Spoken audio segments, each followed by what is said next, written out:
Вселената е околу нас. Мајсторите на камера прават таа да ја добие онаа димензија која човековото око може само да ја замисли. Токму таков виртуоз е кинематограферот Роџер Дикинс.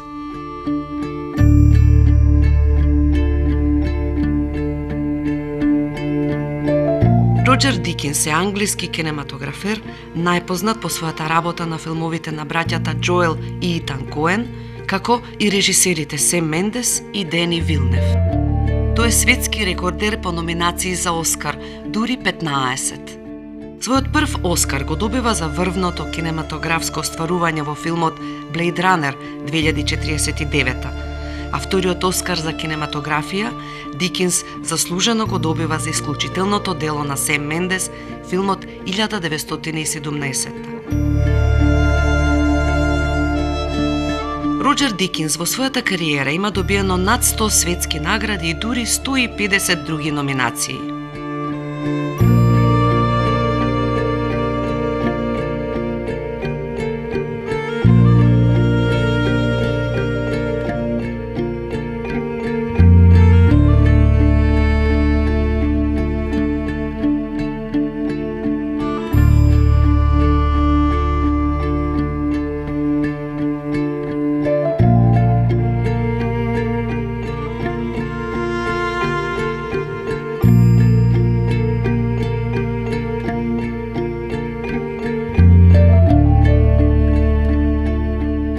Кинематографијата на Роџер Дикинс е препознатлива по едно – таа е прекрасна.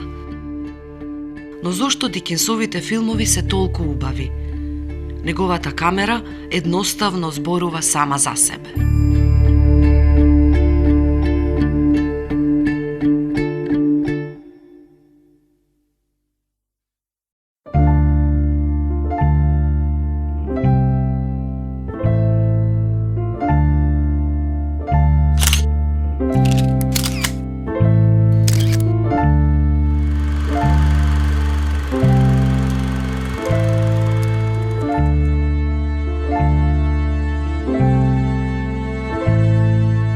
Роџер Дикинс е роден во Англија. Како мал многу сакал да црта. Тоа било негова обсесија. Својата надареност ја наследил од својата мајка, која била талентиран сликар, аматер и актерка.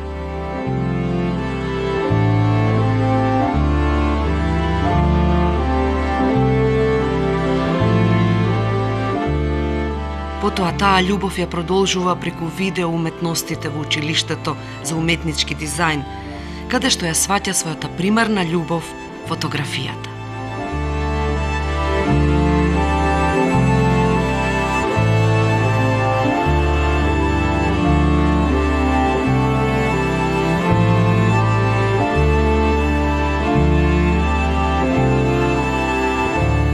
How did it begin? I don't know. I loved film when I was a kid. There was a film society that would show, you know, you could then rent 16mm copies of films. So they would show in the winter. They would have screenings and show things like last year in Marienbad and Alphaville and the Peter Watkins War Game we saw. It was a film that was banned for 25 years, but we actually got to see it. And that kind of, I think, stimulated my love of film. Mm-hmm.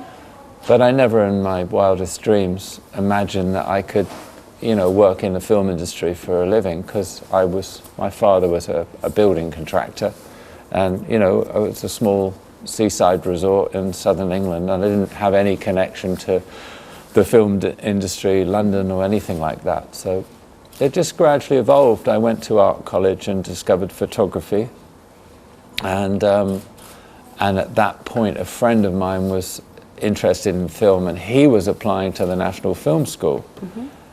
And I thought, what a wonderful idea.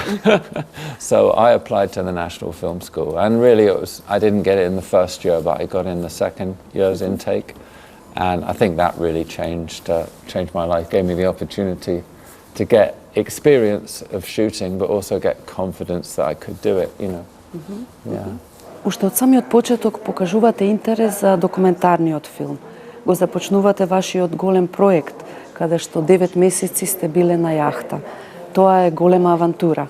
I did a lot of documentaries at film school, and as well as dramas at film school. And then after I left the film school, I just went into doing documentaries because that's what I loved. It was like an extension of my still photography, which I had done then for a number of years.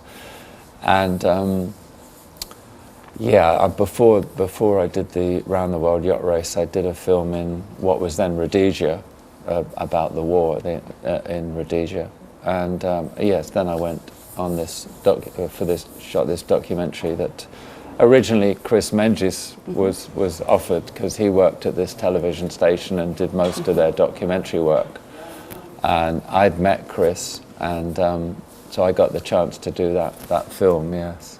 You've been on boat 9 months? Yeah, it was 9 months. It was probably a little more because I had to train, because there was myself and the sound recordist, and we had to train to sail as well. So we crewed the yacht. There was like 10 or 11 of us, depending on the moment. And we had to sail the yacht and then make the film in our spare time, which was kind of not much, but yeah.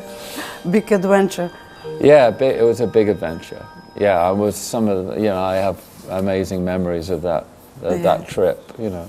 You said if you can photograph the human face, you can photograph anything, because that is the most difficult and most interesting thing to photograph. Yeah, I think so. Yeah, but I think it's kind of what it's about. For me, that's what it's about. I mean, I guess again, it's coming from my documentary work. It's like, you know, it's about people. So the human face and the expression of the human face. Yeah, I think I don't know, it sounds pretentious, but to get to photograph the essence of somebody, you know, I think is the hardest thing. So if you can do that, you can do anything. Во раните 80-ти години работите ТВ спотови и ТВ серии, но во тоа време не било вообичаено да се работат ТВ спотови. Well, they weren't that rare. And I mean, in the 80s, there were a lot of music videos being made, actually.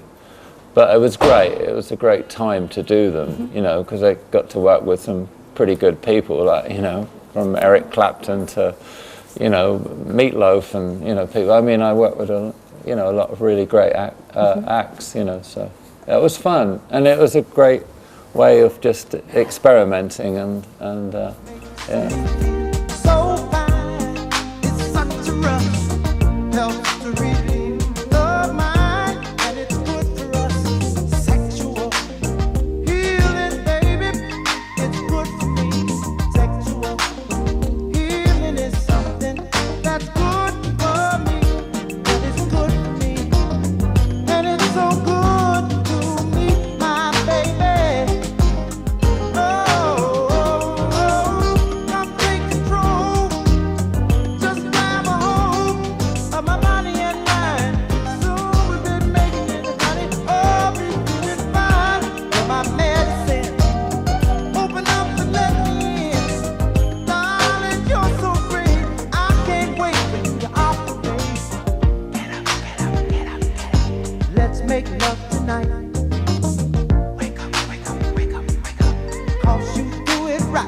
Michael Redford is impressed with your work on the BBC series Walcott and asks you to start to work on his upcoming film Another Time, Another Place. You knew him from the film school. He was doing a fairly low-budget film, and on the Cannes Film Festival, this film received a 10-minute ovation. Yes, it did quite well there. I mean, it's not quite right what you say, because I didn't really know Mike at the film school, but because he was in the first year and I was in the second year. But after I left the film school, he was doing arts documentaries and he did a music documentary with Van Morrison, for instance, and he asked me to shoot those for him. So I kind of worked with him in documentaries for a while. And then I did this television series, Walcott, and he said to me, because I had the experience of doing drama professionally, although I'd done a lot of films at the film school that were dramas, he asked me to do Another Time, Another Place, yes, and that was really my first. I'd done one feature before that as well, actually, or two, no, I'd done two features before that as well, But that was my first real break, you say it. But it was the first film I shot that yes, received a standing ovation at Cannes, and people saw it. Yes, and big success. Yeah, well, I think the biggest success came out of it was at that Cannes. I was not there, but Mike said to me when another place was shown, a producer came up to him and asked him what he wanted to do next. And he said, I've always wanted to make a film about 1984, although he didn't expect to be able to do it. And this producer said, okay, well, let's do 1984. So that film led to 1984. Yes. The world we are preparing, Winston, is a constant victory, a constant triumph. You are beginning to accept it. You'll soon welcome it. And finally, become part of it.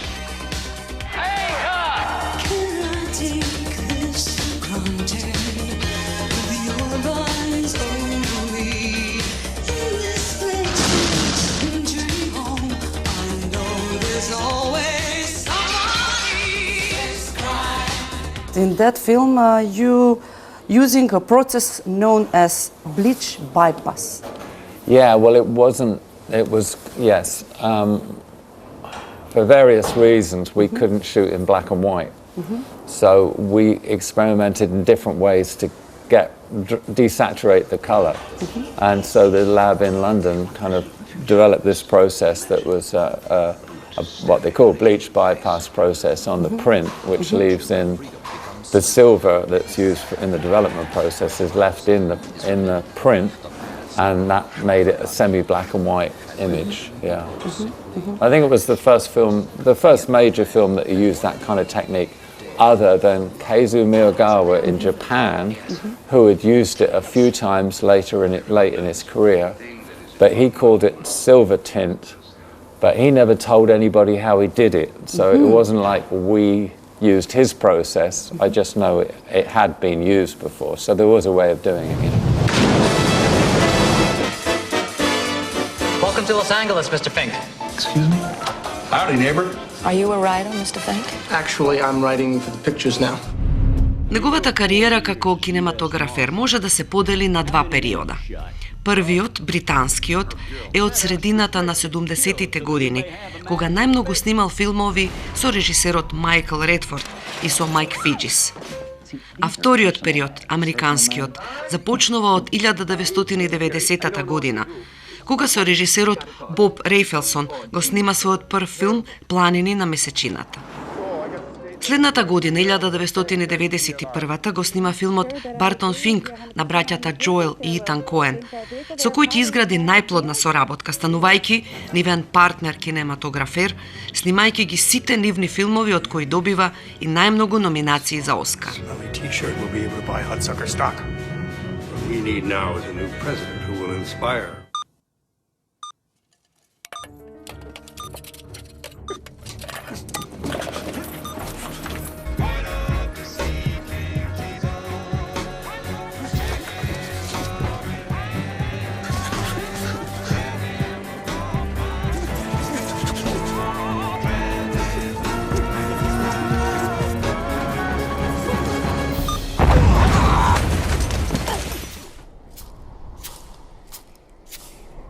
Let me ask you something. What's the most you ever lost on a coin toss? Look, I need to know what I stand to win. Everything. Just call it friendo.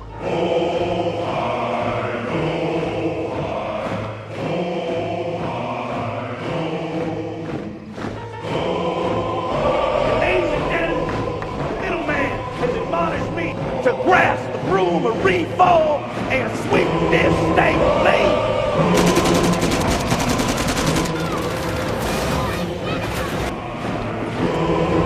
It's gonna be wrapped to the flour mill, Pappy. The interest can take care of this shit.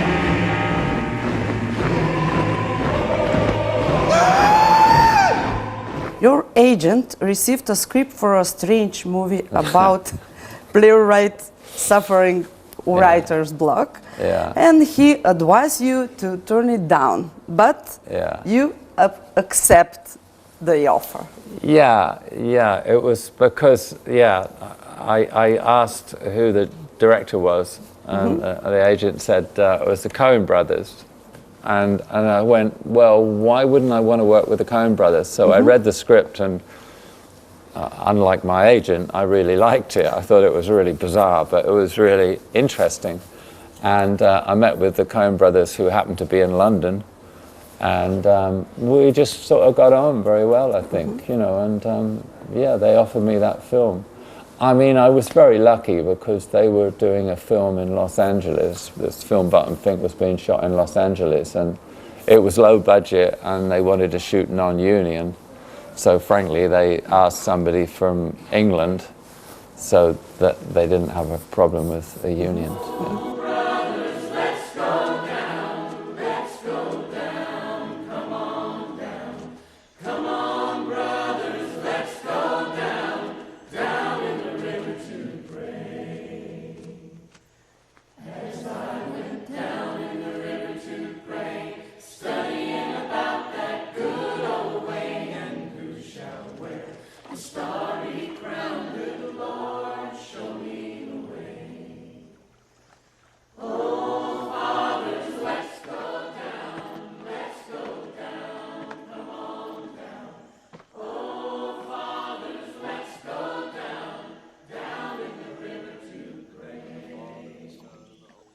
Како ја започнувате вашата работа на филмот?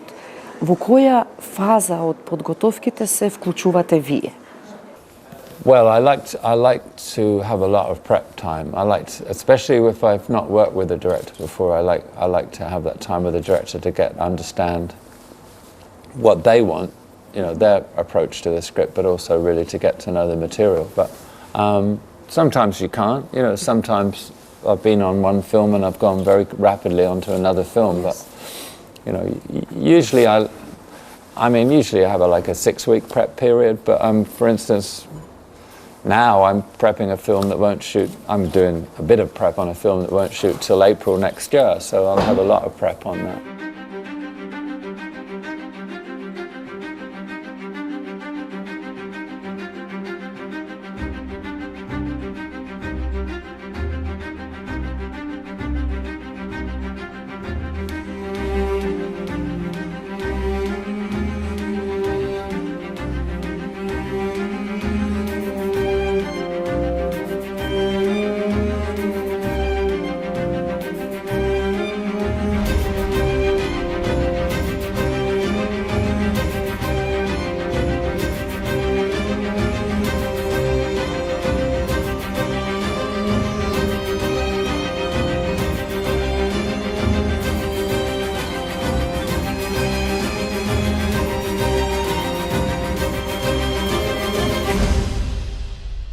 How do you choose a script? How do you know which movie to choose?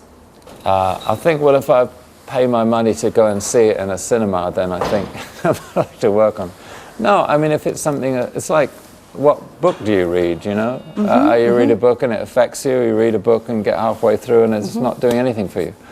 It's the same thing. If I read something that moves me, affects me, I feel it has something to say about the way we are, then that's interesting. I don't choose a script because it's like big and got lots of big sets and spaceships and stuff. That's not really interesting to me. If it's something that, you know, makes me feel something, you know.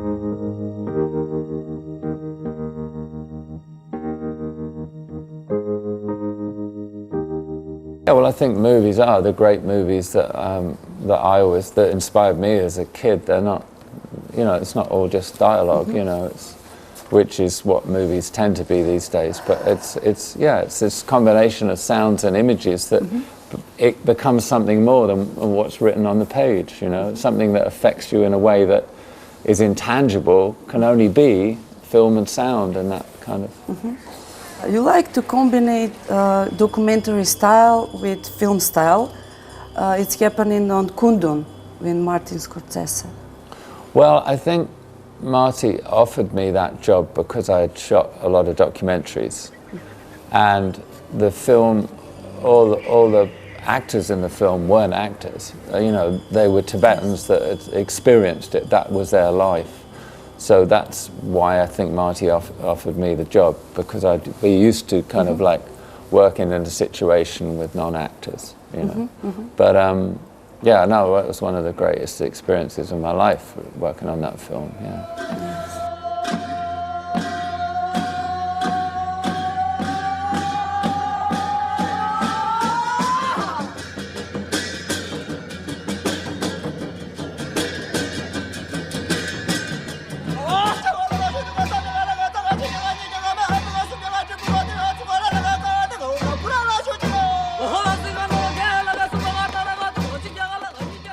What about lighting? Is it determinal to good shot?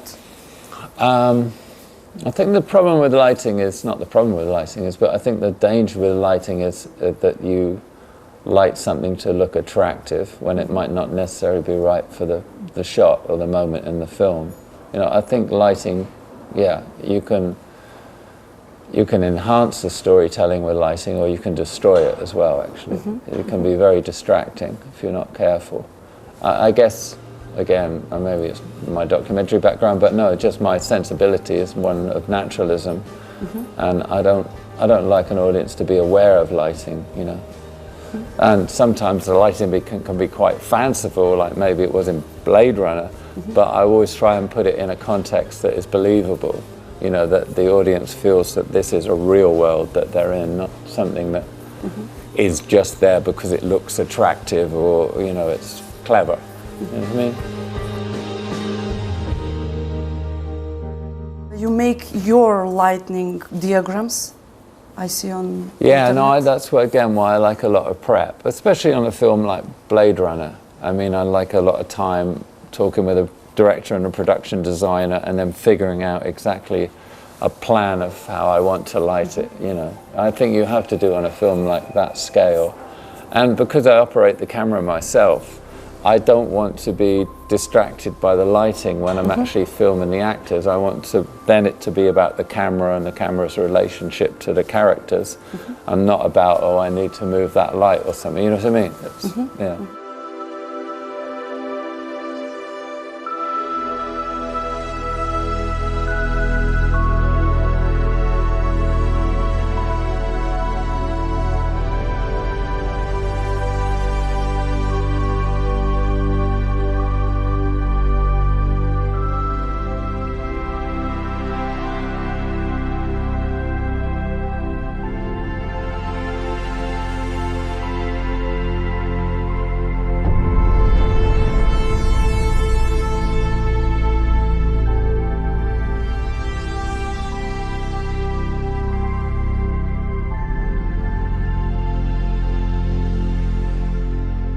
Did you just jump into sci-fi, or you have always wanted to do science fiction film? Well, you see, the science fiction is science fiction, isn't it? You know, I love science fiction. You know, I love Philip Dick or whoever. You know, the different writers, Ray Bradbury and Heinlein. I mean, I just love science fiction writing, but I don't find a lot of films that are made are really science fiction. They're science fantasy. I always loved Tarkovsky's Solaris. For me, that was true science fiction. And so it wasn't really till I was offered Blade Runner that I had a chance to work on something that I really felt was science fiction, but had something to say about the human condition rather than being pretentious. You know. Go north. Fire. Stop. 20 degrees east. Stop. Zoom in. Closer. Oh, come on. Get up. What is the biggest challenges in your career? You know, I mean, the thing is that the challenges are not one of scale. It's sometimes that the smaller film like Fargo can be a bigger challenge, have bigger challenges than the biggest challenge is the one I'm going to do next, I think. It's always the next one. Always. Always is the next one. Because there's always something you've got to kind of like find out, and something that some problem you've got to overcome. What's past is past, and a lot of those problems that I had to deal with now, I don't really think about so much. I mean, there's all sorts of problems, like on the Coen Brothers film, Oh Brother, Where Art Thou? We had the problem of how you create the kind of image we wanted, and we went into sort of a whole digital kind of world to get it, you know, but now I don't remember that problem so much. I'm just thinking about this problem of the next film.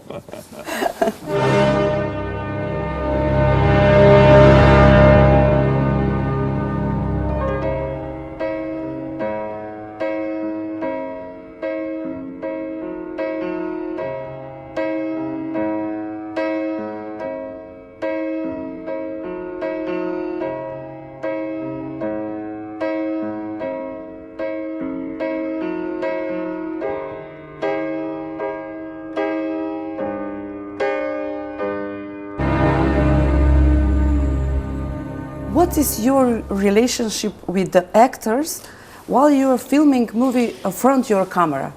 Well, that's why I operate. I love being there. I'm the closest person to the actors, really. I kind of love that, you know. And you know, sometimes you don't have a close relationship, and other times the actors actually not relying on you, but it's likes to look at you at the end of a take to see what your reaction to that take is, you know, and you feel that connection. I kind of love that, you know.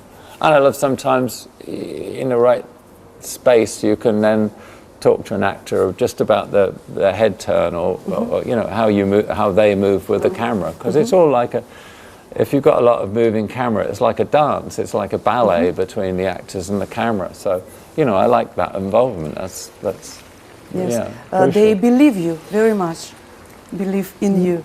Well, it depends who it is, but you hope. You try. I mean, I think a huge part of a cinematographer's job is create a space for an actor to do their work in. Because if you haven't got that performance, you haven't got film. If the audience don't believe the character and the acting, it doesn't matter how nice the lighting or pretty the shots are. It's a bust. It's about that character. So the cinematographer's job is to create that space, that comfort zone for the actors to do their work, isn't it? Yes. You know, really.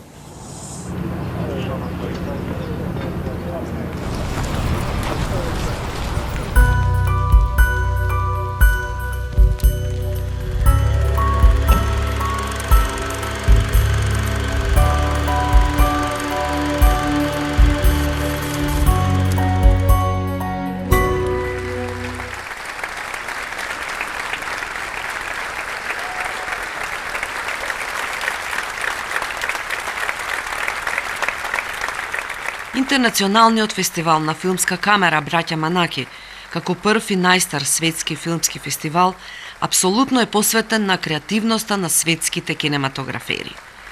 Голема чест представува присуство на врвни мајстори на камера токму на овој фестивал.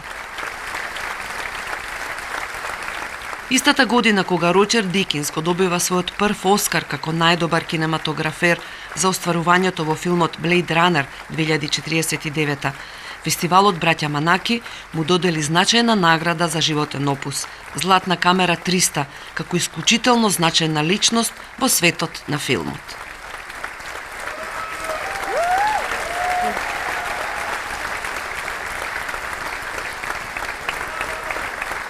Roger, it's a big pleasure for me.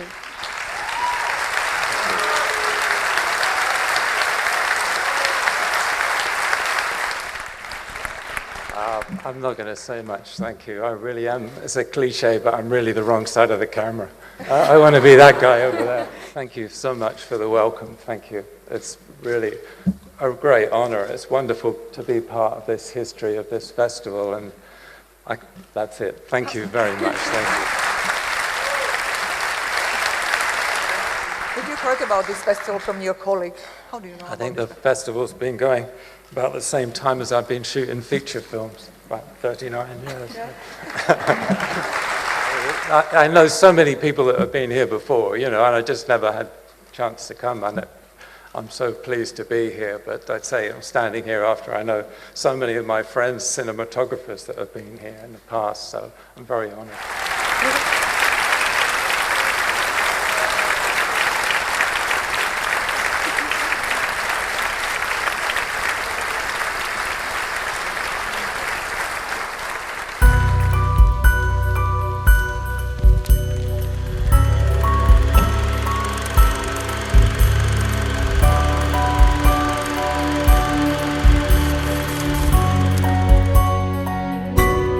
Awards, you know, I'm just glad to be doing the job and doing something I really love, and I love my life. So the awards are kind of like icing on the cake, you know, and a lot of the greatest cinematographers never got an award, so, you know.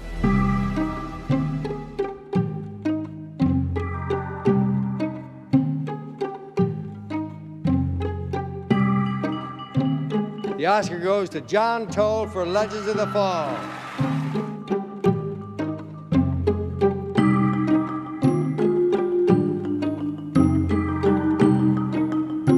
The Oscar goes to John Seal for The English Patient.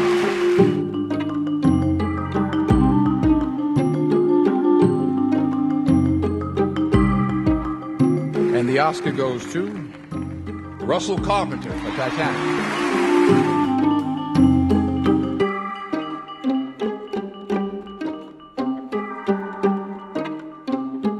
The Oscar goes to Peter Powell for Crouching Tiger, Hidden Dragon.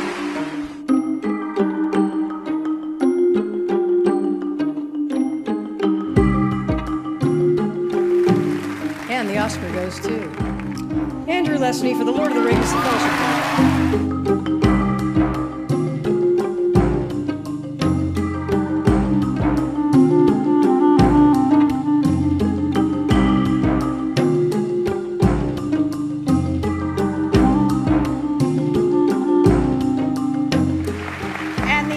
Goes to For There Will Be Blood, Robert Elswit.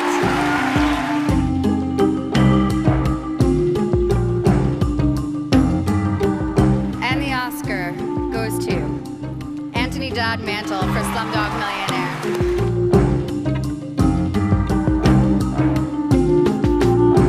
Oscar goes to Wally Pfister for Inception.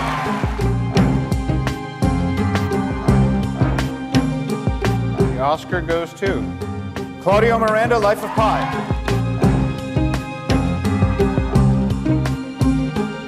The Oscar is going to go home with Gravity, Emmanuel Lubezki.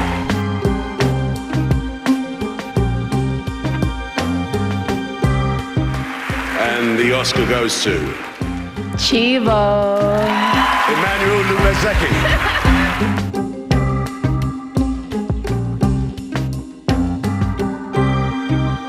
The Oscar goes to Emmanuel Lubezki, The Dragon.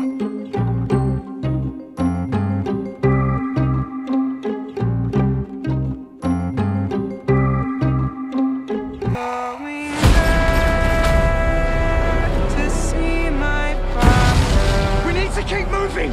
Come on!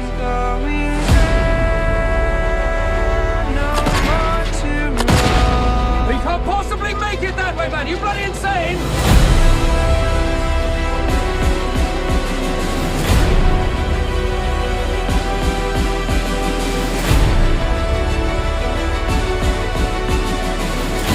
If you don't get there in time, we will lose 1,600 men. Your brother among them. Good luck.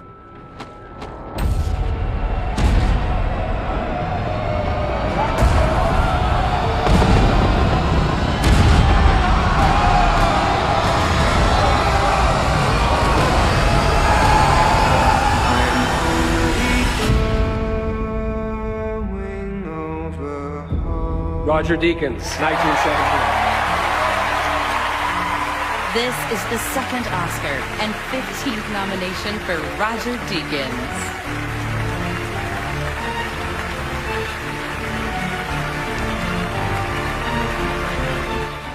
Thank you. Wow. I want to thank my fellow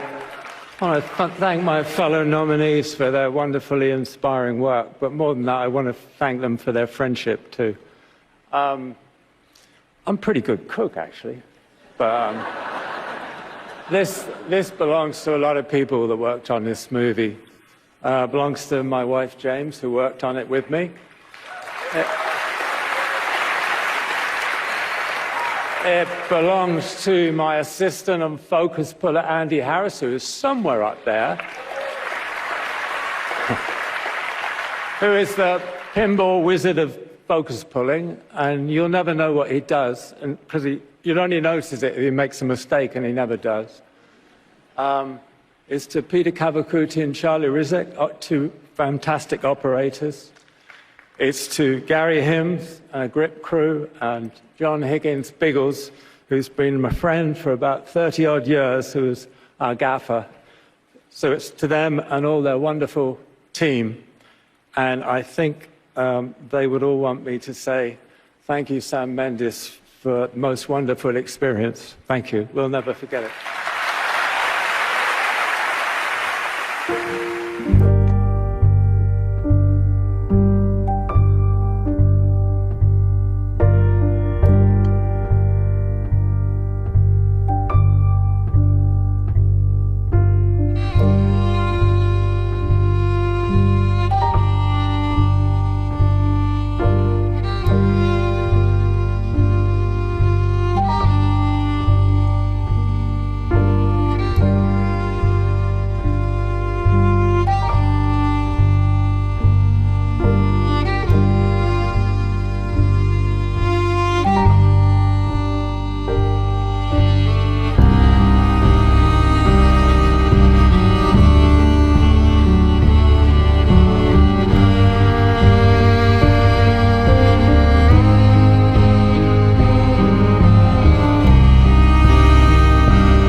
Your style is always different.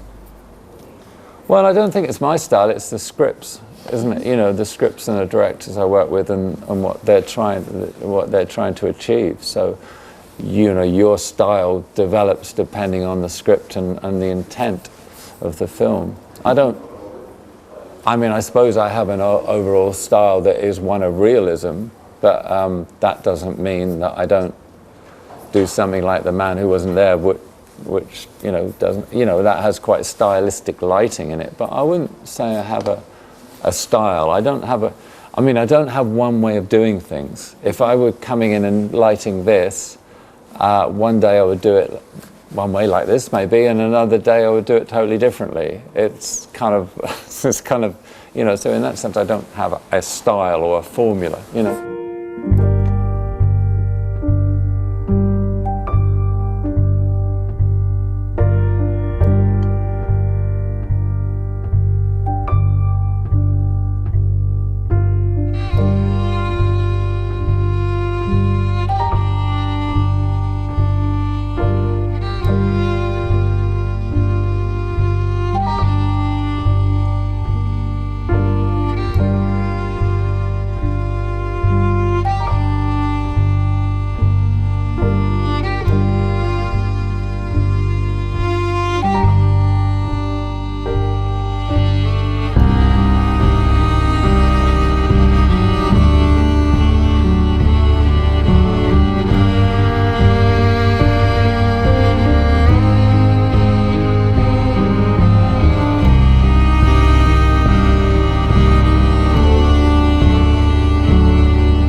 Do you have any advice for young photographers? Not just stick to your own ideas and your own, you know, like I said before, develop your own way of seeing, basically. Don't try to copy somebody else. It's not interesting. I want to see how somebody else sees the world. I don't want to see a reflection of the way I see the world. That's pointless. You know what I mean? We're all different, so everybody's got a different way of seeing, and everybody is interested in different things, you know. So I think that's my advice. With your wife, you are in the same industry. Yeah. Is it your life like a film? Like a film? Yes. No. But it is about film, yes. Our lives together is very much about film, yeah. I mean, we met on a film, and nowadays we always work together, so yeah, you know, it works. Yes. It's for us, I don't know how we would have a relationship if we weren't working together, so. Yeah. To make things easier. Yeah, it's very nice. We complement each other, I think. Yes. Thank you very much. Hey, my pleasure. Yeah. For interview. Sure.